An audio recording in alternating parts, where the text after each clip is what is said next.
Assalamualaikum warahmatullahi wabarakatuh. Bertemu lagi dengan saya Rika Putri Madonna NIM 519143 dari kelas Manajemen Bisnis Industri 2.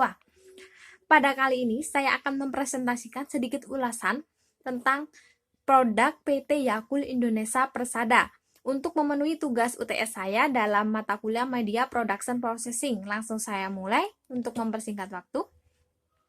PT Yakult Indonesia Persada merupakan perusahaan manufaktur yang bergerak dalam bidang produksi susu fermentasi. Perusahaan ini didirikan pada tanggal 2 Februari 1990. Pabrik Yakult ini mulai beroperasi pada bulan Januari 1991 menggunakan dana penanaman modal asing 100% dari Yakult Jepang. Kemudian ada sistem produksi PT Yakult Indonesia Persada. Berikut ada gambar alur-alurnya. Strategi proses yang dipilih PT Yakult yaitu fokus pada satu produk. PT Yakult hanya memiliki satu produk saja.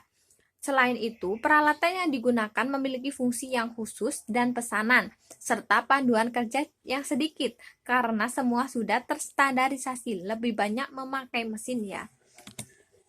Kemudian kita lanjut ke dalam pembuatan Yakult. Bahan baku yang digunakan yaitu bakteri, susu bubuk, glukosa, dan air. Sedangkan bahan yang digunakan untuk membuat botolnya yaitu polistiren dan aluminium foil. Pembibitan itu proses pertamanya ya. Proses ini dilakukan secara manual. Saat pembibitan, susu bubuk disteril sehingga warnanya berubah menjadi coklat. Kemudian suhu didinginkan dan dimasukkan ke tempat penampungan besar, lalu didiamkan selama 1 hari. Kemudian lanjut ke tahap fermentasi.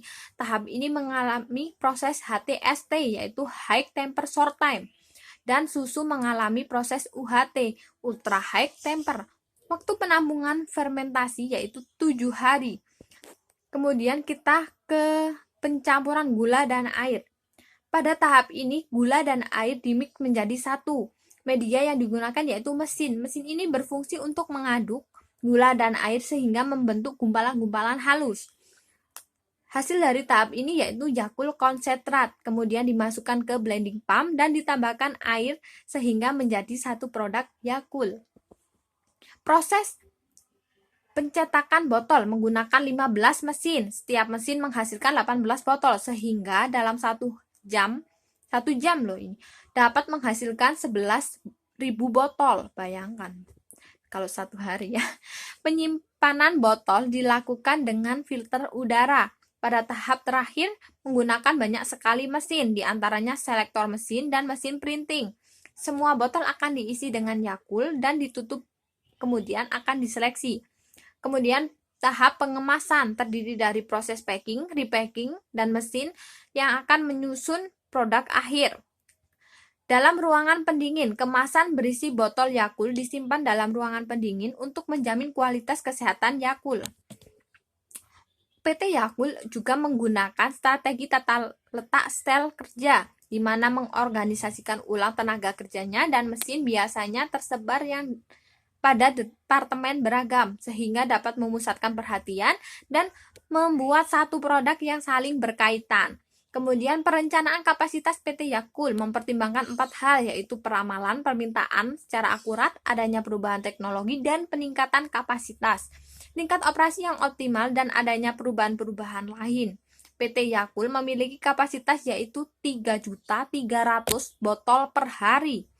Namun, produksi yang dilakukan setiap harinya dapat berubah sesuai dengan permintaan yang ada. Pemeliharaan mesin dan peralatan. PT Yakult menggunakan banyak mesin yang kompleks dan proses pembuatannya dalam upaya pengoptimalan pemeliharaan telah sering dilakukan.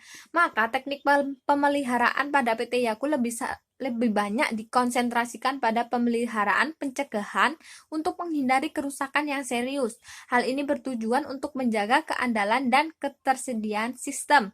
PT Yakult memiliki sistem sendiri untuk menjalankan sebuah mesin, yaitu memanfaatkan sebuah perangkat yang dapat mengakses mesin agar dapat bekerja dengan baik dan teratur. Perangkat itu yaitu disebut programmable logic controller. Selain itu, PT Yakult gunakan atau menjadwalkan perbaikan setiap mesin pada saat awal pembeliannya, yaitu sekitar 6 bulan sekali, dan juga adanya perencanaan pergantian mesin secara berkala.